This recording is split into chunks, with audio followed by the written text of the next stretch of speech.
Hello everyone, and welcome to the series called Cutting Machine Crafts, where we look at using the cutting machine a little bit different than you might have expected.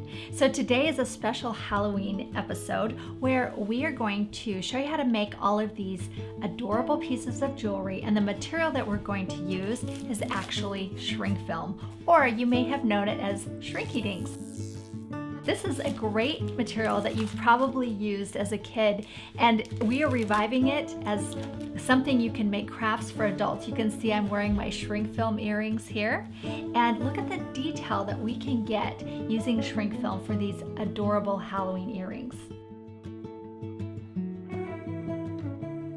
So let's talk about shrink film. I have here 4 different types of shrink film, and this is from a company called Griffith, and this is what we have been using in our studio. So we have here a matte, I have black, and then I have metallic, which has the gold and the silver. We also have a clear, and we found that the clear just does not cut on the cutting machine. This is perfect if you want to do hand cut. You can actually color or print this and then hand cut them out. Perfect for kids projects, but we're not going to use it with the cutting machine. For the metallics, whether it be silver or gold, we actually found it needed a bit more pressure and a bit more cut, so we used gel sheet on that. And again, just remember to test it out before you cut so you don't waste yourself a sheet of shrink film. So let's go ahead and cut a piece of the mat, and I'll show you exactly how that cuts on the machine. For cutting shrink film, I like the light grip mat. So I have my image in my computer.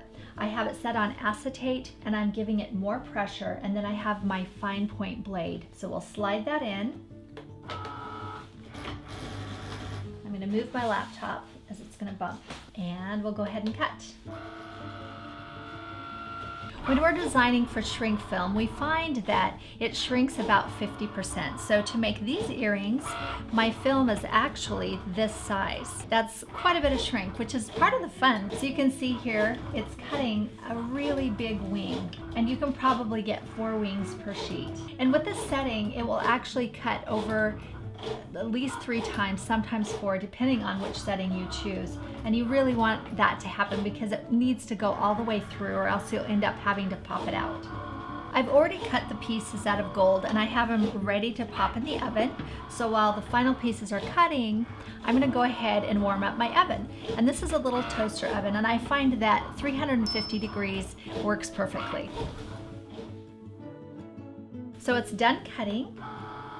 I'll release the mat, and the best way to get this off is just like anything else. You just curl your mat and then gently pull that off.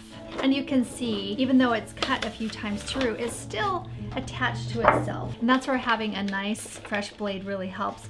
But look how easy it is just to kind of peel it right out of the plastic. And then of course, once you have these removed from the larger plastic, you'll want to remove all of the little extra bits and pieces. And for that, I actually find that using this tool works really well, where you can kind of punch them out.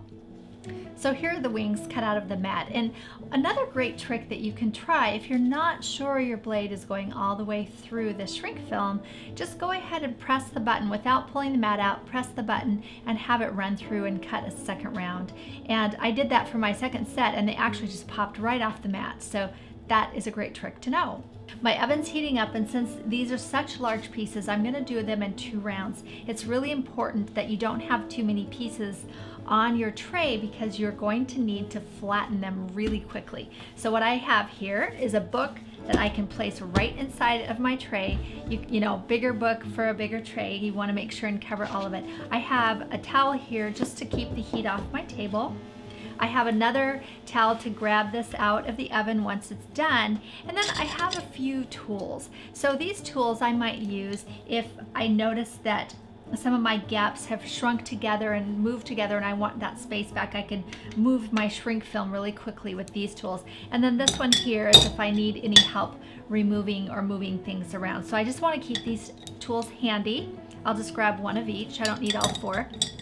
One of the things you want to remember if you're using a toaster oven or your regular oven is don't use convection and don't use broil. You want it to be just a regular baking, otherwise it just won't turn out. And once this oven is at 350, we're gonna watch it shrink.